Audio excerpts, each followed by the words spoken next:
Farming Problems by Najah, Brooke, and Sherrie. The farm becomes a factory. The situation of farmers began to change as the rise in prices began to persuade farmers to concentrate on growing single cash crops such as wheat or corn and to use their profits to buy foodstuffs at the general stores and manufacture goods in their towns or by mail order. Large-scale farmers, especially in the immense grain-producing areas of the Mississippi Valley, began to become specialists and business people. These farmers were tied to the areas of banking, railroading, and manufacturing, and began to buy expensive machinery in order to plant and harvest their crops.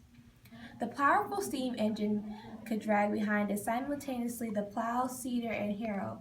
The speed of harvesting wheat was dramatically increased by the invention of the twine binder in 1870 and the combine in 1880.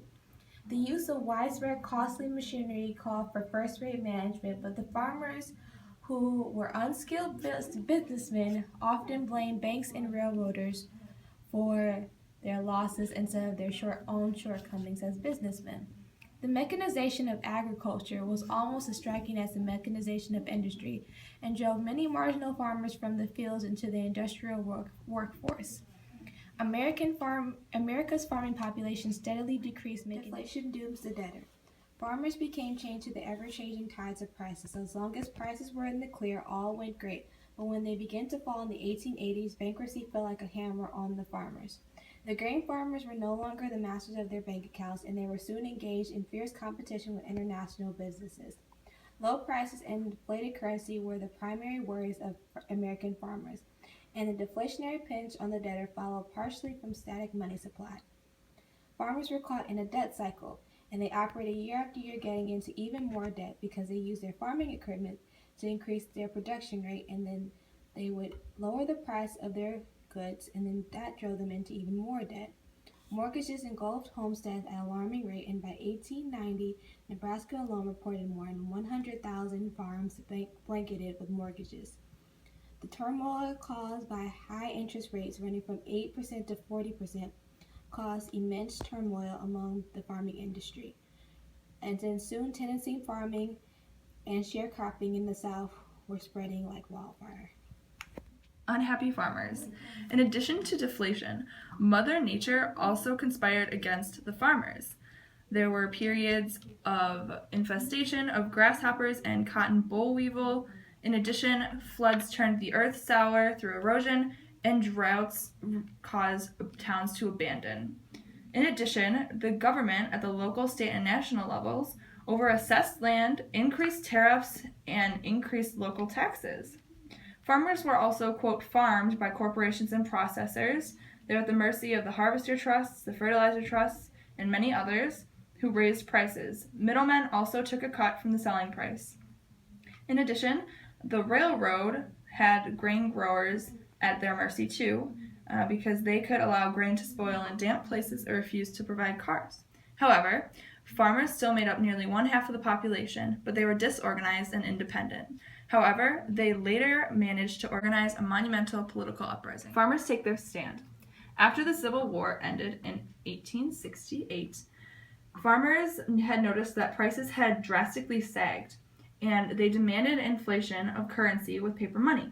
The National Grange of the Patrons of Husbandry, also known as the Grange, was organized in 1867 and was headed up by Oliver H. Kelly. He was a Minnesota farmer, and his first objective was to enhance the social lives of farmers through social, educational, and brotherly means. So he organized people through picnics, concerts, lectures, and he kind of made farmers less isolated than they were before. And however, the Grangers gradually raised their goals from individual self-improvement to helping farmers as a whole. They owned stores for consumers, owned grain elevators, and warehouses for producers. They manufactured harvesting machinery, although they were greatly mismanaged. They also battled against politics, and they were growing success in the Mississippi Valley, and their state legislation They strove to regulate railway states and the storage fees charged by railroads. In addition, they recognized the principle of public control of private business for general welfare.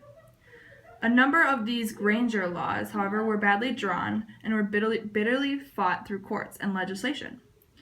During the Wabash decision of 1886, which was decided by the Supreme Court that individual states had no power to regulate interstate commerce, the Grangers' influence faded. So farmers' grievances went into the Greenback Labor Party, which combined inflation for improving labor. Prelude to populism. The Farmers' Alliance was formed in the late 1870s in Texas and spread south and through the Great Plains in the 1880s. It mostly formed to socialize and to break the grip on railroads and manufacturers by buying and selling. It was weakened by ignoring landless tenant farmers, sharecroppers, farm workers, and blacks, who made up about half of the agriculture population in the South. And they formed the Colored Farmers National Alliance in the 1880s because of the segregational division in the South. And the Farmers Alliance created the new political party known as the People's Party, but more commonly known as Populists, who attacked Wall Street and also the money trusts.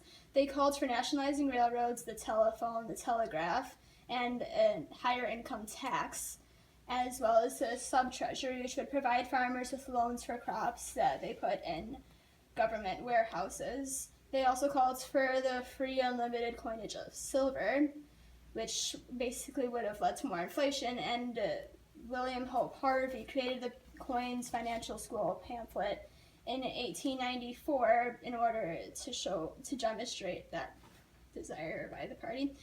Ignatius Donnelly was also an important person to the Populist Party, and he was elected to Congress 3 times.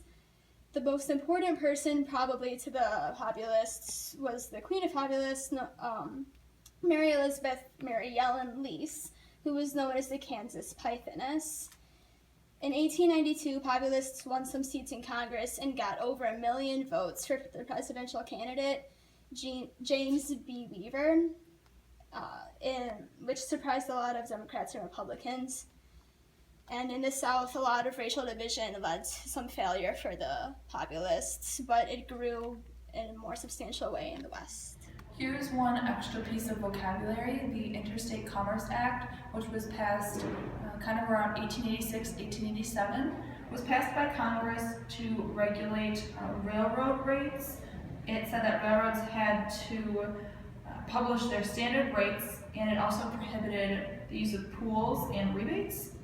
However, railroads used this act to justify their own means, and this act also gave the government important means to control big businesses such as the railroads.